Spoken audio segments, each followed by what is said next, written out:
Good morning. We are so happy you are here worshiping with us this morning, here in person or online. We welcome you and thank you for joining us. This morning's call to worship is taken from the book of Colossians, chapter 3, verses 12 through 17.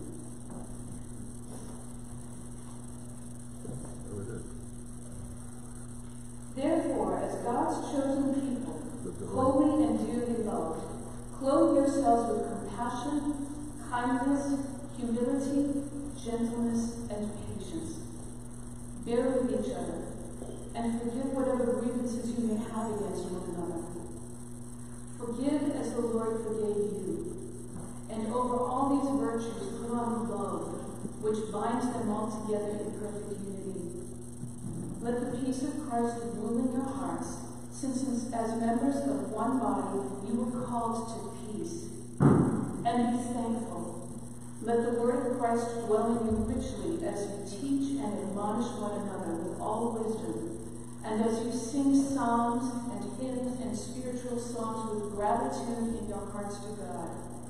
And whatever you do, whether in word or in deed, do it all in the name of the Lord Jesus, giving thanks to God the Father through him. Our opening hymn this morning is Come Thou Almighty King, and the words are in your bulletin, and you are welcome to just sit and listen or sing quietly with us.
Tunes, Merle Rastlază, Iefte Coanunăt, Bidi paraboli ashkali vela ինչպես երկինքի մեջ։ Դուր որ դեր այս ողջով սկսենք մեր այս պաշտամունքը։ Amen. We will continue our service, worship service this morning, together reading the responsive reading that we have in your programs. Joy in God's house.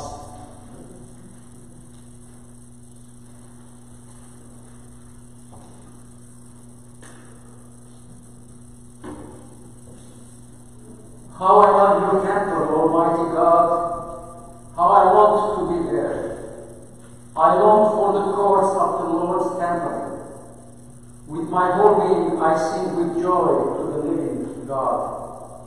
He gives the sparrows to the nest, and to the swallows at their own home. They keep their young near your altars, my King and my God.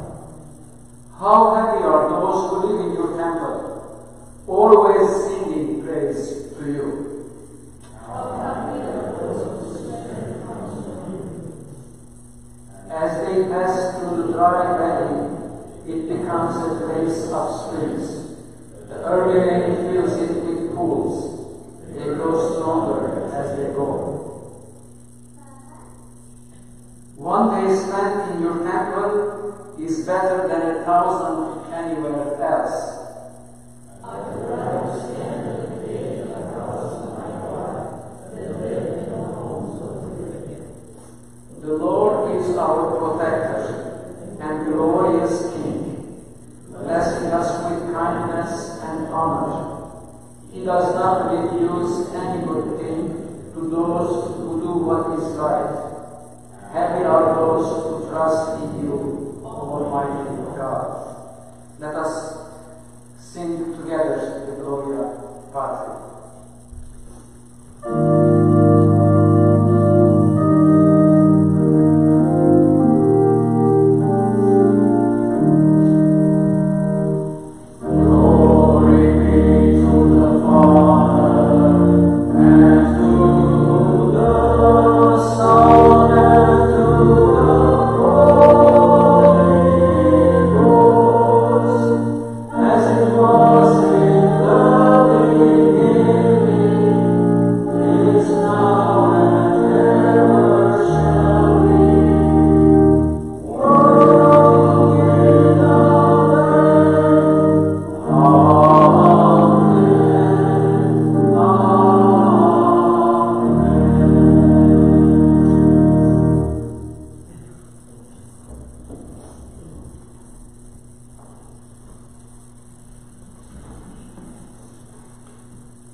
Frequently during the week, and also you can call Saturday till 5 o'clock.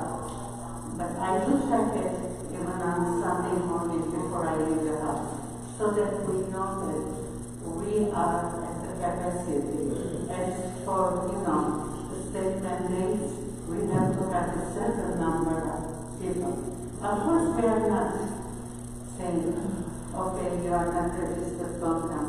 Everybody is welcome. But it's nice to have the names, just for tracing. Because if something happens, or nothing happens, we need to know who was in the church and what, that's the tracing that we have to do it. And it's very important for us. That's why we want the names who are coming. If you have family members, children, let us know their names, or you. Because we need to have your phone numbers or an email, some kind of information. Okay, and also our Sunday school is going on. Thank you, Carol and Sue and Laura and Greg and whoever is teaching them, the children.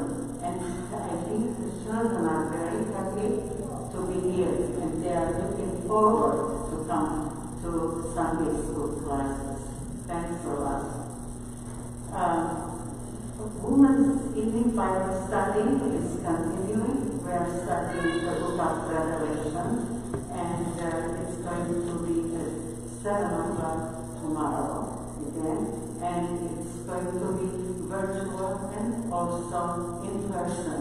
Either way, if you don't feel comfortable, they can attend the Bible studies. And also on Wednesday, 8 o'clock, we have the gathering, which is the contemporary worship in the sanctuary this year. Again, we would like people to call Karim Barsunyan, just that we know who is coming. Everybody is welcome. This is, a time for prayer, praise and fellowship. But please contact Karim if you know anybody who is interested to come. Next Sunday, October 4th, is a worldwide Communion Sunday, and we are going to have a communion here. But it's going to be different this time. We bought pre-packaged communion cups, that there are wafers like a little bread and the juice that we use all the time together. It's a pre-packaged. So we are going to put it at the back, and as you enter in, you will be taking one and keep it with you till Pastor says it's time for the communion. And he's going to explain or review with you how to open it. It's a little bit different than what we do all the time, but very simple. So as you come in, you will take it. Somebody, one of the students will be there to help you, and you give it. You don't open it. You open it only when you are told, but nobody else. Okay. And also, I want you to review this guidelines, COVID-19 precautions. I mean, I'm not going to go over one by one, but it's a must that you keep your masks on at all times when you are here in the sanctuary, till you go up to the parking lot, or you are socializing, and make sure that you keep a distance, 6 feet distance, at all times. And children under 5, they can have a mask, but it's their parents' discretion. We keep it that. And also, we did announce that when we are singing, we sing while we are sitting. Only when the last time, which is the highway, people can stand up for the highway. And as you know, the collection plates are still at the back. You can put your offerings in the plate as you leave the sanctuary, or when you are coming in. Either way, you can put your offerings in the plate over there. And do not congregate in the narthex. When the service is over, one of the ushers will be at the back, and he's going to ask row by row, keeping the distance to get out. So we will start from the back. Okay, so you wait till you are told that you can walk out. And also, I put a small trash barrel at the back. When you are leaving, you can dispose your bulletins in the barrel, or you can take it with you. Do not leave the bulletins in the pews. Take it with you, or you can throw it right at the back. And But then you will be out there and you can, wave him or you can talk to him, but not shaking hands. You can hug it too.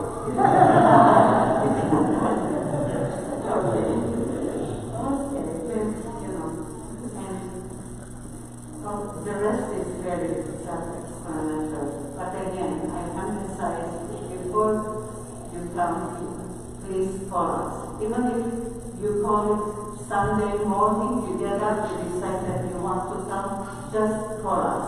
Because we have a means to check the answering machine and the emails. Thank you. Any other announcements? Okay, thank you.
Now, since the children are here, I have to give them a message which is also for us and for me.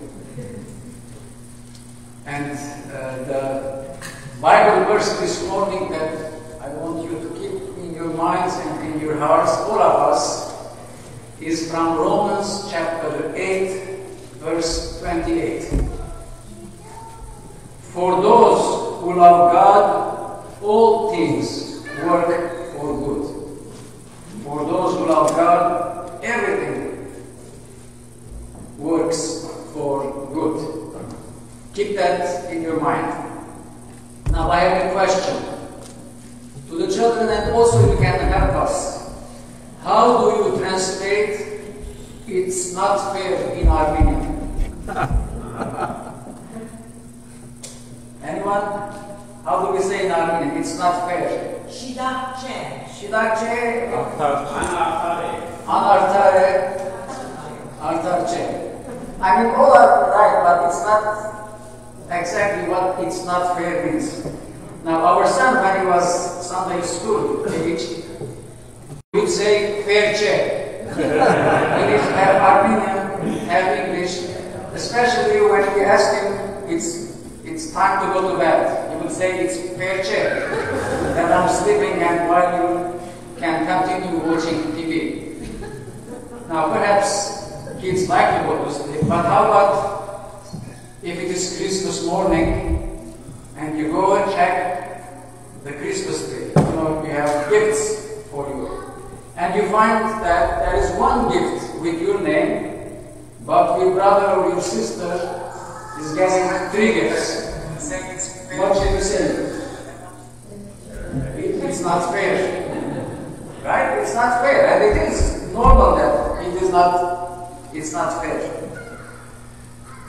Today I want you to understand that sometimes things in our life is not always fair. You might not receive the same treatment. That's a reality.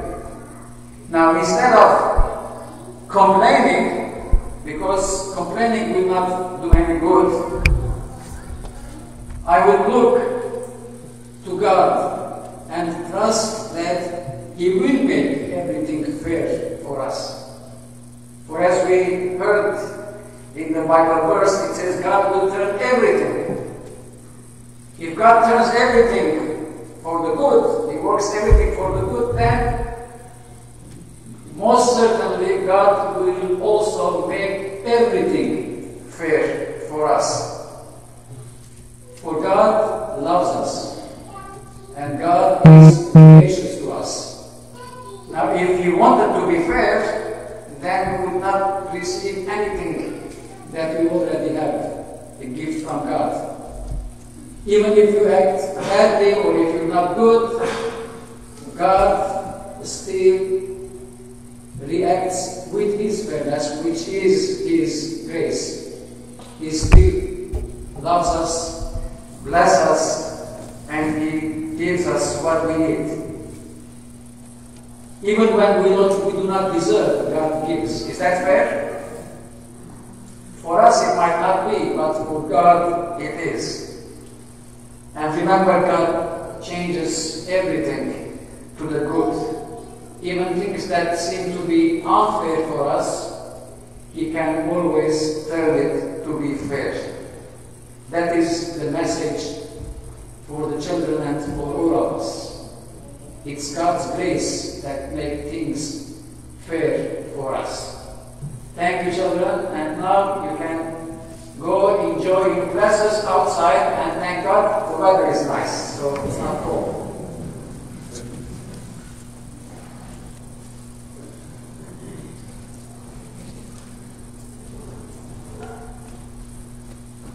And I will see you next Sunday, God willing.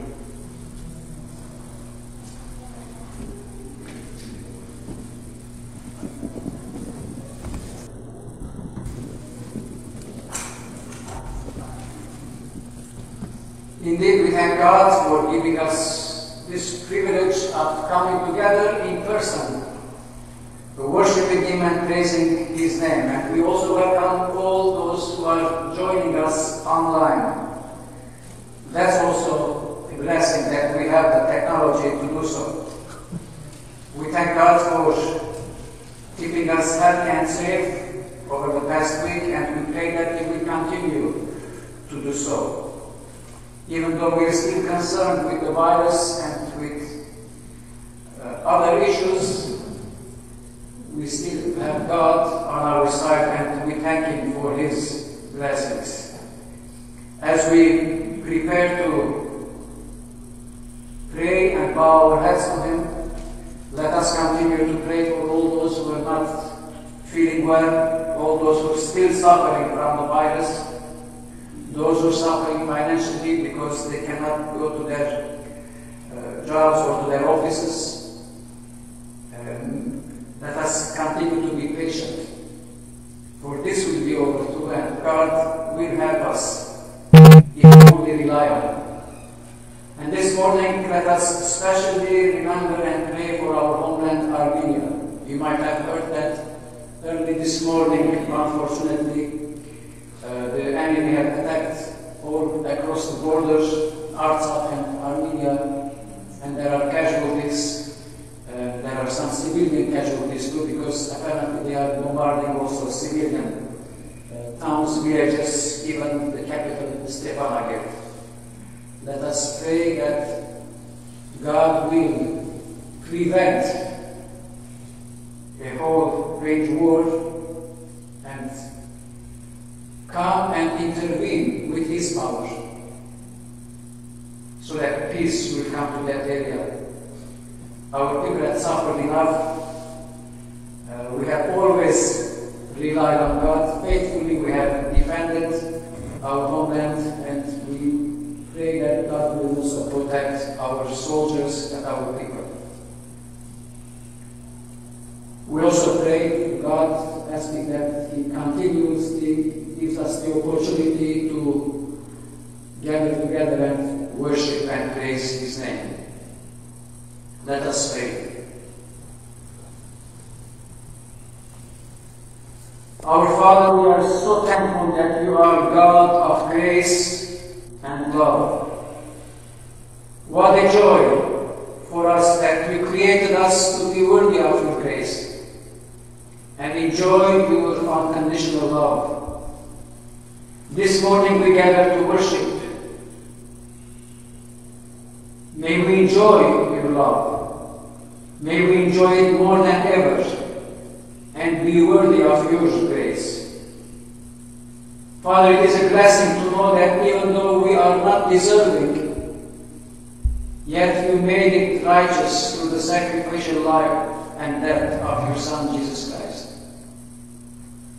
Place in our hearts the desire to love Christ and follow Him where He leads, which obviously and according to Your word is our eternal salvation. Father, also fill our hearts with compassion towards each other, willingness to serve each other and support each other. Take away our pride and help us humbly acknowledge our transgressions and seek Your forgiveness. For only then we will be worthy of Your grace. This morning, Father, once again we come to You with our gratitude for Your abundant blessings, and we also bring our concerns to You. We pray for those who suffer illness or face financial difficulties. We pray for the homeless and those who feel lonely. We pray for the poor and the less privileged. We pray for those who experience injustice or unfair treatment. We pray for those who live in areas of conflicts or areas where natural disasters have occurred and might occur. Once again, Father, our concern this morning is our homeland, Armenia, and the security of our people in Armenia and Artsakh. We are so troubled with the recent attacks by the enemy, targeting also civilian areas. We pray for courage and protection of our soldiers and the civilians, and ask that You intervene with Your power to restore peace and bring just resolution to an ongoing conflict in that area. Father, we rely on You and we trust that You will intervene and bring calm to that area. We pray for our loved ones. We also pray for strangers, including those who we also consider to be our enemy. Father, we know You love each and every human being that you created. And you created us all equally to enjoy the blessings of this life. We pray for our church and for this congregation, as we pray for all the faithful that join us this morning to worship and praise your name.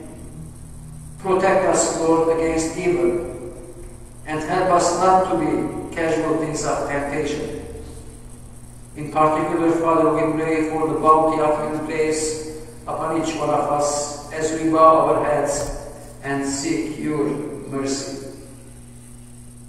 We ask and we pray in your holy name. Amen.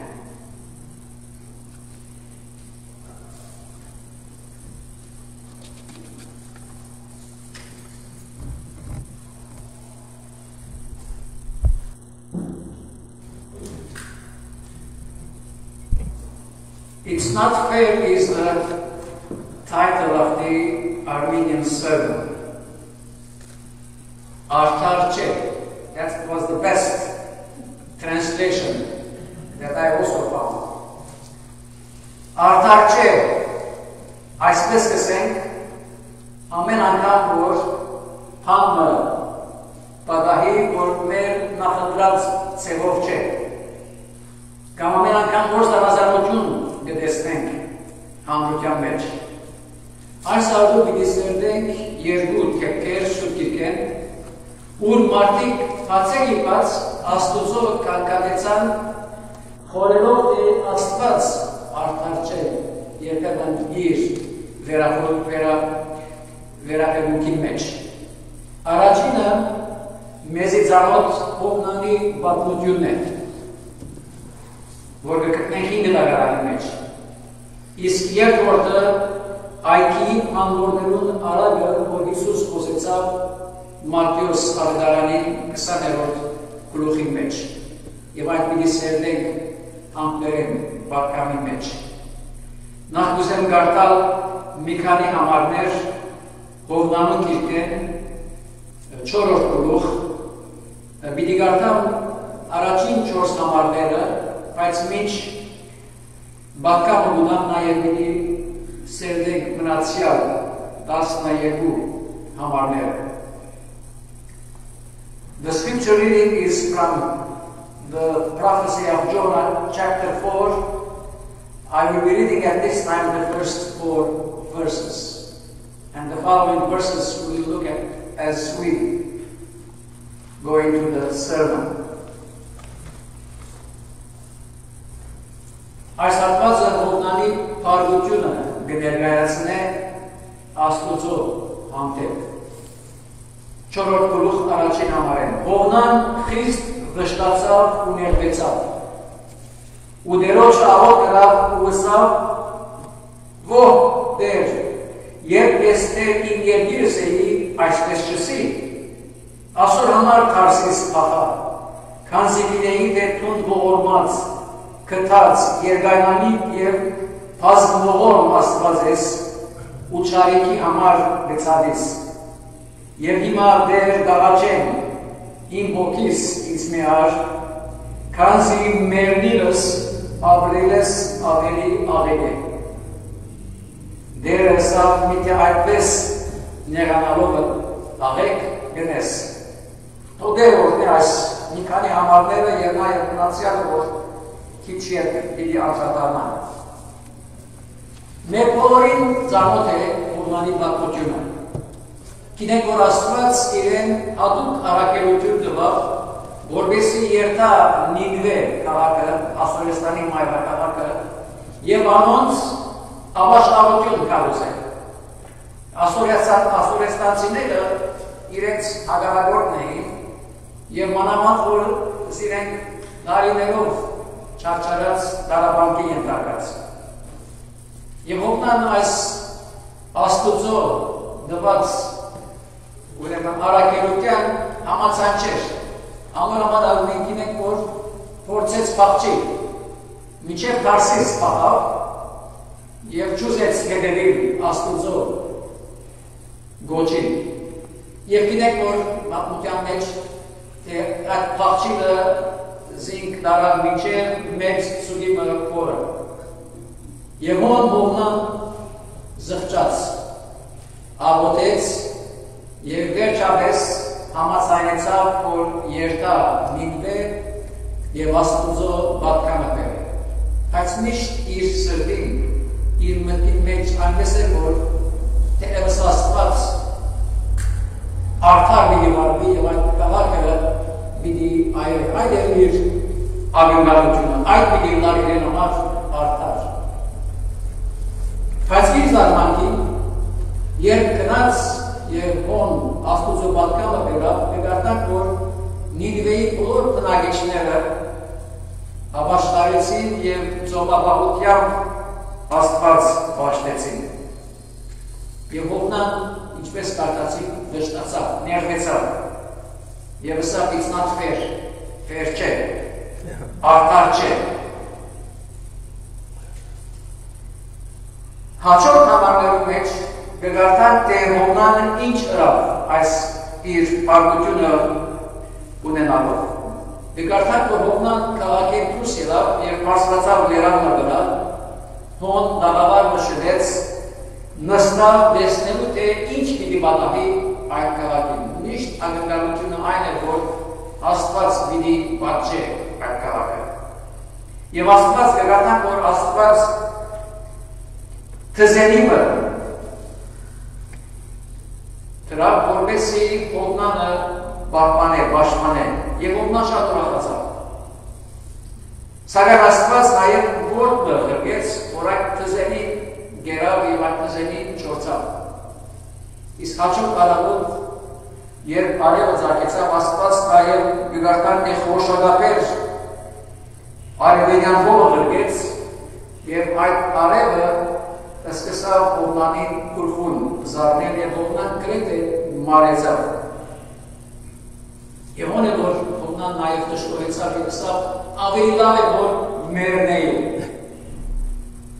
Ինք կագնալեր, որ Նինվե քաղաքը պիտի այրվի, նա հիմա իր գլուխն է, որ կայրեր և նաև իր սիրտը պարգուտեն է։ Ոս է, որ Աստված Հովնանին տվավ իր պատկանը։ Թասմը, որ ոչ Հովնան պետք է մորնան և ոչ հատ մենք։ Աստված ասավ, Հովնան, տուն թզենիին համար գխղջաս, որուն համար աշխատանք չի դարեր, ոչ ծանեցիր, ոչ չրեցիր։ Ես պիտի չզղջամ այս մեծ քաղաքին, որում մեջ 120,000 ավելի մարդիկ կան։ Տուն ասավ թզենիին համար կմտահոգվես։ Ես կմտահոգվի ասավ այս քաղաքի 120,000 քննարկիչներով, որոնք Աստվածին կստեղծած էր անշուշտ։ Հովնանի համար սակայն դակավին արդար չէր պատահածը։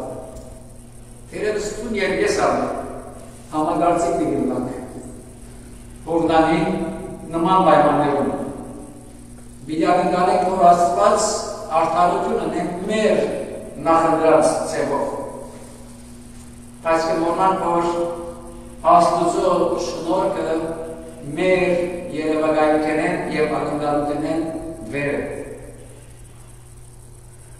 Մենք սիրելի բարեկամներ պիտի ենք մեր նեղ հայացքով։ Աստված գտիվել նման բարձերին և ինք գվարվի իր արած ողորմությունով և շնորհքով։ Ինք գվարվի այնպիսի ձևով, որ պատիվ և փառք կբերե իր անվան։ Հաջորդ անգամ, եթե փորձվիս քանքադիր և ասել արդար չէ, ֆեր չէ, և ուր նայիր Հիսուս Քրիստոսի խաչին։ Թերևս ամենամեծ ամարտալությունն է, որ այս աշխարհի պատմության մեջ պատահեցավ, որ Հիսուս խաչին վրա խաչվեցավ և ինք անմեղ էր։ Բայց նաև նկատի առ այն մեծ արդարությունը, որ Աստված ըրավ մեր բոլորին համար Հիսուսի խաչելությունով։ Ամարտալություն կա այս աշխարհի մեջ, բայց նաև կա Աստուծո շնորհքը։ Փոխանակ հանգադելու Gam artalukian ten pargana anartalukian ten pargana lu. Yegek vstahi asnuco artalukian. Yevastaz artarastazve. Yevil artaluku da bili hastade. Ais yevibra inchpes yevinki pech. Amen.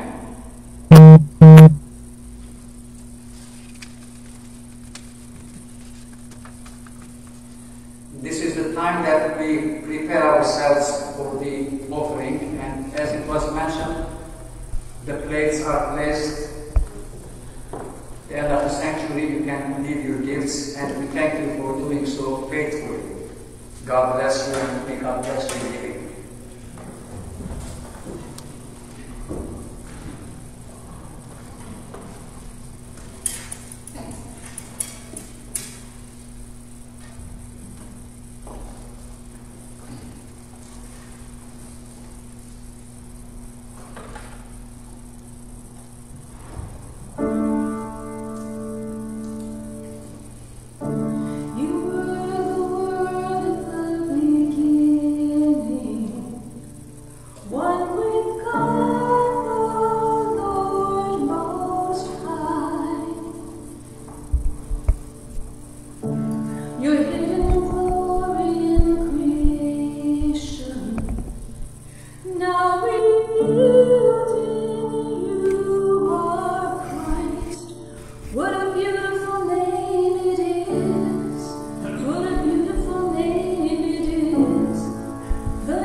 May God bless our gifts, and may we continue to give cheerfully as He gave His Son's life cheerfully for us. Amen.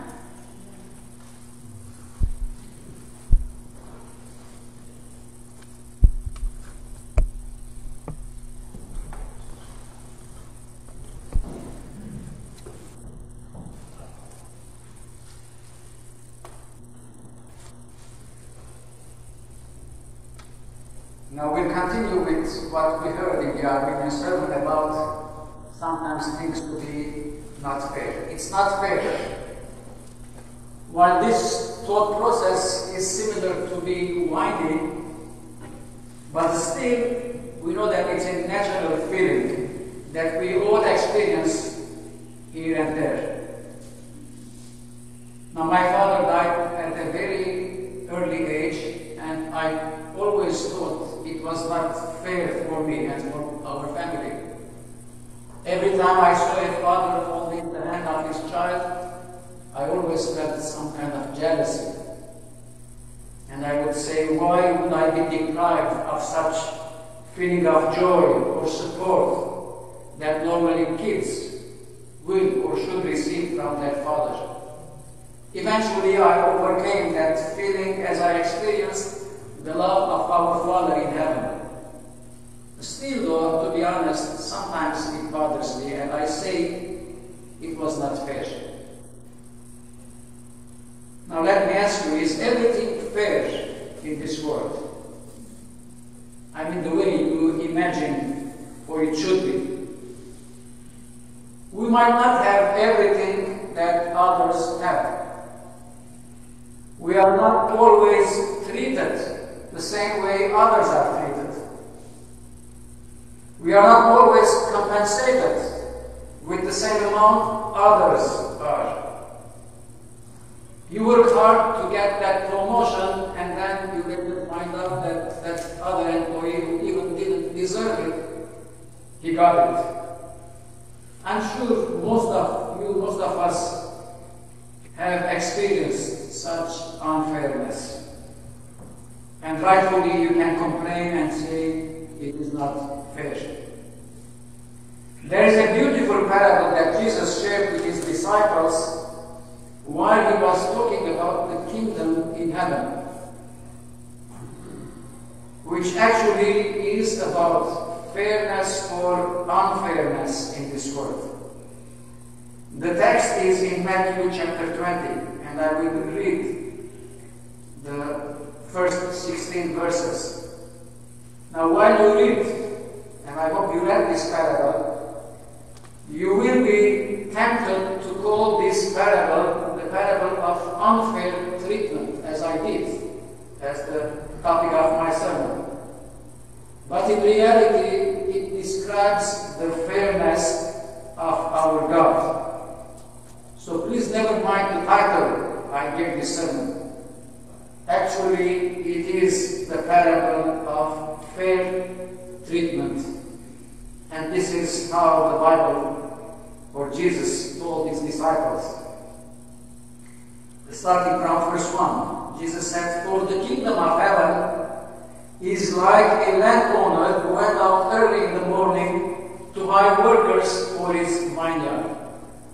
He agreed to pay them a denarius for the day and sent them into his vineyard.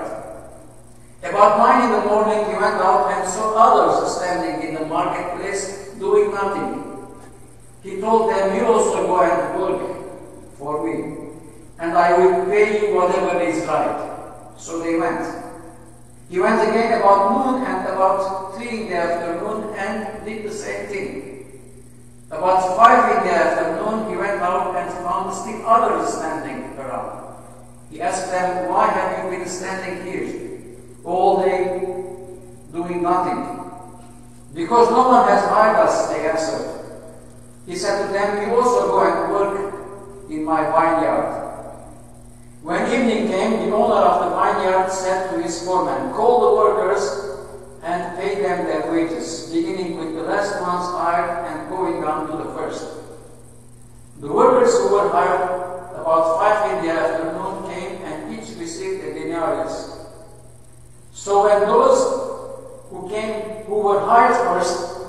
expected to receive more. But each one of them also received the same amount. When they received it, they began to grumble against the landowner. These who were hired last worked only 1 hour, they said, and you have made them equal to us, who have borne the burden of the work and at the heat of the day. But he answered one of them, I am not being unfair to you, friend. Didn't you agree to work for a denarius?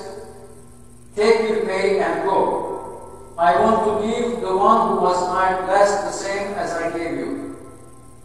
I have the right to do what I want with my own money?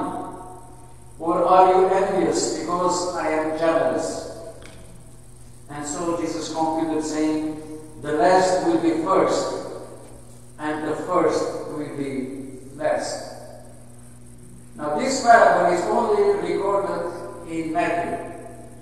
And it is about the rewards of discipleship and about who will be first or last in heaven.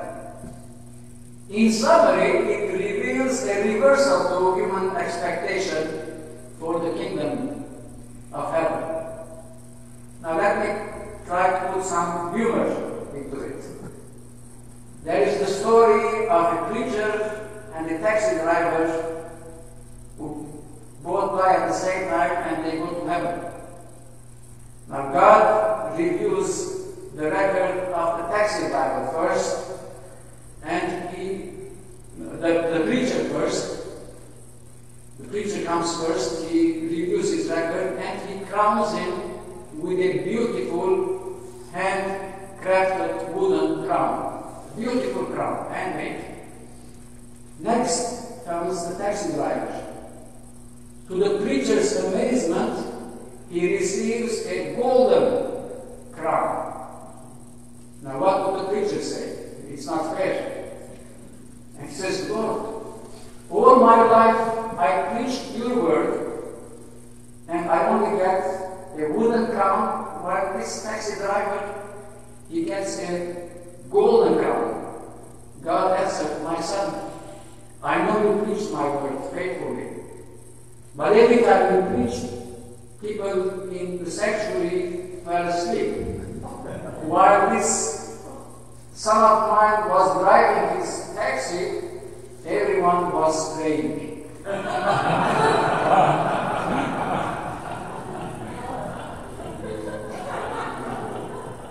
Now let us turn to the parable that Jesus presented.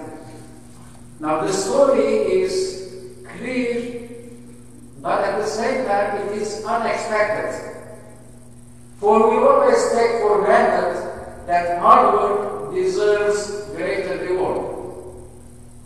However, the employer in this parable operated on a less conventional basis. He paid the same wages to the part-time and full-time laborers. But those who worked full-time all day, they complained. Now, we might sympathize with these workers. After all, they took longer hours. But we also consent with the employer, for no one was being cheated. He paid each one what he had promised. Knowing all these details and prior agreements, still you might think something is wrong with this story or the treatment. And it is not only a thinking. Any worker or any union will protest such discrimination. But friends, let us consider this. This is not a case of wages, but it is about the kingdom of God. And God is not a business employer. And if you take this parable as a practical basis for business employment, I tell you, you will be out of business soon. You will be out of God's kingdom. If you look at God's kingdom in terms of business transaction, you will never achieve it or see it. The kingdom of God does not operate on the basis of commercial convention. If it did, no one will be part of God's kingdom. No one will have a place in it. Forget the crown, whether it is wooden, aluminum, or gold. But thank God for He rules not by convention, but He rules His grace. And the rewards Jesus speaks about are not earned, nor are they proportionate to our efforts. Your work or labor will not provide you a place or a room in God's kingdom. Whether you are able to labor longer or shorter hours for God, or whether you have better qualities, they will not determine your place in God's kingdom. Your place in God's kingdom is determined by God's grace, and you will receive it through your faith. Remember, God who lavishly clothes the flowers in the fields and feeds the birds in the sky, He does not evaluate them through their beautiful colors or how high they can fly in the sky. God treats them all equally and gracefully. God delights taking care of them equally. And God who takes care of the lilies and the birds, He also will take delight in giving us more than what we deserve, and He gives. Actually, this is the focus of this parable. Not the disappointment of the full-time laborers, which is human nature, that they will be disappointed. The problem with our human nature is that it is always governed by our ideals of deserving, rather than by an uncalculating generosity of God. And it is the generosity of God that Jesus revealed through this parable. Friends, there are no first and last in the kingdom in heaven, even though we might prefer that there would be. Actually, the disciples were arguing among themselves that who will be first and last in the kingdom. But Jesus revealed the truth that we are all equal in the sight of God, and that God will treat us equally, not for we are equally deserving with our acts of worship, but for we are all equally undeserving of His grace. When you consider yourself to be non-deserving of God's grace and love, then you will understand how fair and generous God is, and you will say everything is fair with God. I myself do not have the right nor deserve to complain to God and say life is not fair, even though sometimes I do. I can do nothing in terms of working long hours or trying to be more impressive to deserve the crown of righteousness. God will give it to me and will give it to you only when you agree with Him that He is more than fair. And God expressed His fairness when Jesus died on the cross for all the undeserving inhabitants of this world, including me and you. That is the truth, and that is God's generous grace. In his letter to the Romans, this is what Apostle Paul said: "It is only by grace that man can be saved. And this grace is available only in the sacrifice which Jesus Christ made on the cross of Calvary, where he took the sin, the guilt, and the punishment for lost sinners. Was it fair for Christ to die on our behalf when we were all sinners? Imagine how grumbling and complaining we would be even if we get a very, very minor punishment on behalf of others. Yet Jesus did not complain. He only said, "Your will be done." And God's will is always fair, and it is the only thing that should matter for each one of us. I am so glad God does not reward us according to the hours we put in His service. If that was the case, we will all get a pay cut, not to say we will be fired. We do the least, but God is gracious. So let us not compare ourselves and our lives with others. Instead, let us create room for grace. And trust me, there is enough room in heaven for us all. And heaven, Jesus made it fair for us. So have faith in Christ. Invite Him into your heart and say, "Lord, I did not deserve forgiveness, but you made it fair for me. Now help me to put my faith to work so that I will receive the crown of righteousness." And I hope that will be fair for us. Just believe in these words, dear friends, and everything in this world will be fair from now and on until eternal salvation. God is gracious and God is always fair. Let us remember that. Amen.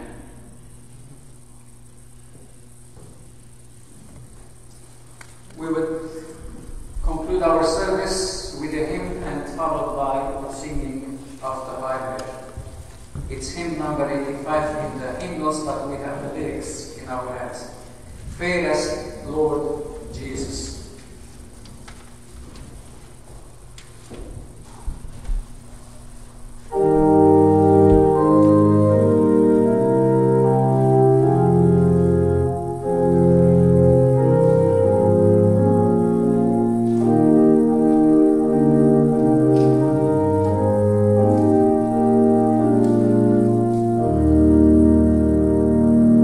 Fairest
And please remember next Sunday, God willing, is Communion Sunday, so may we take this week to prepare ourselves to be worthy of God's grace. Let's sing the Our Measure.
And now may the peace of God that surpasses all understanding guard your minds and hearts through Jesus Christ our Lord.